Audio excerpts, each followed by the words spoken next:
My name is Lily Andrews, and I'm 28 years old. I live with my stepmother and my younger sister Rachel in the house my late father left to me. My life has never been easy in this family, but I've always tried to make things work for the sake of peace. That night, everything changed. It was a big party. My stepmother, Gloria, loves hosting these fancy events even though she's always complaining about money. Guests filled the house, laughing, drinking, and showing off their expensive clothes. I kept to myself, standing near the kitchen and staying out of the spotlight, as I always do. Then it happened. Rachel, my 24-year-old sister, stood in the middle of the living room, her voice loud enough to catch everyone's attention. Oh, Lily's here. Look at her, always hiding in the shadows like she doesn't belong. Her words cut through me like a knife. Some guests laughed nervously, unsure of how to react. My face burned with embarrassment, but I didn't respond. I never liked confrontations, and Rachel knew that. Before I could slip away, Gloria joined in. Well, maybe Lily doesn't belong here after all. She doesn't contribute to anything important around here, unlike Rachel. Gloria smiled at the crowd, acting as if her words were a joke. But they weren't. I wanted to scream to defend myself, but I stayed silent.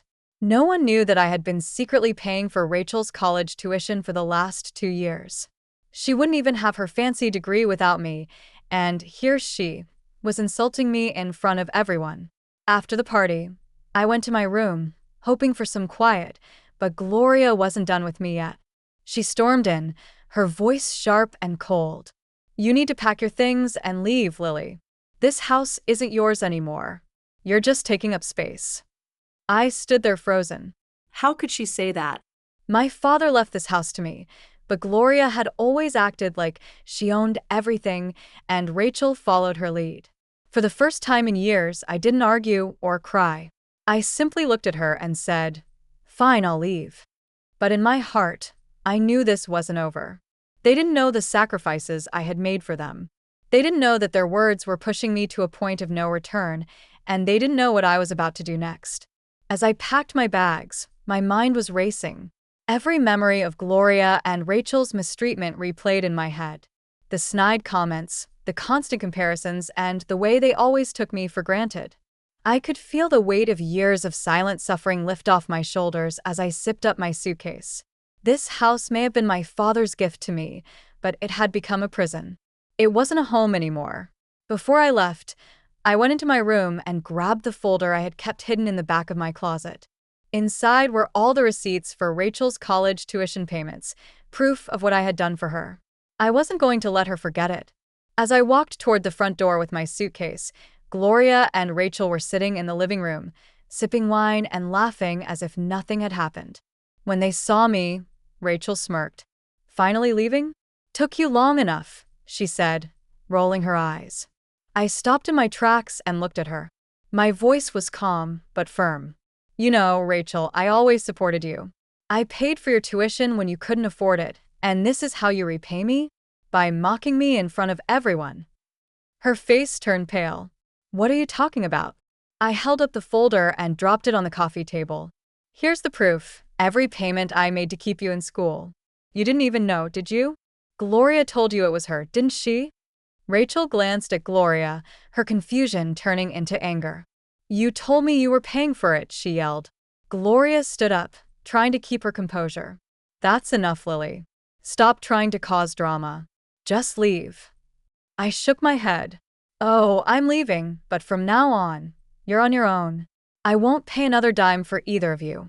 With that, I walked out the door, leaving them to deal with the truth. For the first time in years, I felt free. The next morning, I moved into a small but cozy apartment on the other side of town. It wasn't much, but it was mine. I started focusing on myself for a change, working harder at my job, meeting new people, and taking care of my mental health. Meanwhile, things at the old house started to fall apart. Rachel couldn't keep up with her college payments and had to drop out. Gloria tried to guilt me into helping them, but I blocked her calls. One day, I got a text from Rachel. "Rachel, I'm sorry for everything. Can we talk?" I stared at the message for a long time. Part of me wanted to forgive her, but another part of me knew that forgiveness didn't mean going back to how things were. I replied, We can talk, but I won't let you take advantage of me again. When we finally met up, Rachel broke down in tears. She admitted that she had been jealous of me for years. She thought Gloria's approval was all that mattered, but now she realized how toxic Gloria's influence had been. I know I've hurt you, Lily, she said, her voice trembling. I don't expect you to forgive me, but I want to make things right. Rachel began taking steps to rebuild our relationship. She apologized sincerely and started working to pay her own way through school. For the first time in years, I saw her as the sister I used to care about. As for Gloria, she tried to manipulate Rachel into turning against me again, but Rachel had finally seen her true colors. When Gloria realized she couldn't control us anymore, she left town, leaving behind the toxic environment she had created. Rachel and I slowly rebuilt our bond, this time based on respect and honesty. I still kept my distance, focusing on my own goals and happiness, but I knew one thing for sure: I would never let anyone take advantage of me again. Months passed, and life started to feel normal again. I had settled into my new apartment, focusing on my career and building a life that didn't revolve around my family's chaos. Rachel and I were slowly rebuilding trust, and I appreciated her effort, even if I wasn't ready to fully let her back into my life. Then one evening, as I was preparing dinner, my phone rang. The number was unfamiliar. Hello? I answered hesitantly. Is this Lily Andrews? A firm voice asked. Yes, who's this? This is Margaret Gray from Greenfield Law Offices. I'm calling regarding the estate of your late father. My heart skipped a beat. Estate? I thought everything had been settled years ago. Margaret continued. Not everything. There's a matter regarding your father's will that recently came to light. Would you be available to meet tomorrow? I agreed, though I couldn't shake the feeling that this call was about more than just paperwork. The next day, I sat in Margaret's office, my nerves on edge. She handed me a stack of documents, her expression serious. Lily, your father left a second will, which was only recently discovered. This will overrides the previous one and includes a significant inheritance, a trust fund intended for you. My mind raced. A trust fund? Why wasn't this brought up before? It was deliberately hidden, Margaret explained. We believe Gloria suppressed it, claiming ignorance when the estate was originally divided. She likely didn't want you to access the funds. I felt a mix of anger and relief. My stepmother had stolen from me, but now I had the chance to claim what was rightfully mine. Can I access it now? I asked. Yes, Margaret said with a smile. And I think you'll find the amount substantial. Your father wanted you to have financial security. When I saw the numbers, my jaw dropped. The trust fund contained over $500,000. The news of the trust fund spread quickly, and it wasn't long before Gloria came crawling back. She showed up unannounced at my apartment, looking disheveled and desperate. Lily, we need to talk, she said, her voice shaking. There's nothing to talk about, Gloria, I replied, keeping my tone cold. I know about the trust fund. She blurted out. You don't understand how hard things have been for Rachel and me. We need help. I stared at her, incredulous. You mean the same Rachel you manipulated into turning against me? The same Rachel who's finally learning to stand on her own without your toxic influence. Gloria's face turned red. I was trying to protect this family. Everything I did was for Rachel's future. No, I said firmly.